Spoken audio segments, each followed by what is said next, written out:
ठिकसँग बोलेको बोली वचन चाँदीमा जडान गरिएका सुनका स्याउहरू जस्तै हुन्छन् भनेर हितोपदेश 25:11 पदमा बाइबलमा बताइएको छ।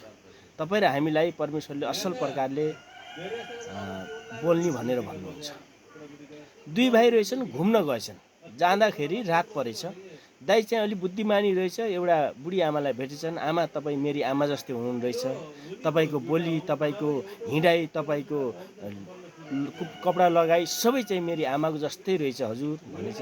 अनि बुढी आमाले पनि छोरै जस्तो लागेछ, हुन्छ बस ल भनेर भन्नुभएछ, टिठाउनु भएछ। अनि आमाले खानाको व्यवस्था पनि गर्दै हुनुहुँदो रहेछ। भाइ चाहिँ अलिकति बुद्धि नभएको जस्तो रहेछ। भाइले भनेछ, दाइ दाइ यिनी आमा त साँच्ची है, हाम्रा बाँकी स्वास्नी जस्तै है भनेर त्यति भनेछ। बुढीले सुटुक्क सुनिहाल्नु भएछ। अनि त्यसपछि बुढी आमाले दुइटैलाई खेद्नु भएछ। म तेरा बाँकी स्वास्नी होइन भनेर खेदेर पठाउनु भएछ। यसो विचार गर्नुहोस् त, साँच्चीकै मेरी आमा जस्तै भन्नु र मेरा बाँकी स्वास्नी जस्तै भन्नु एउटै भन्न खोजेको थिएन र? शब्दले त्यति फरक पार्छ।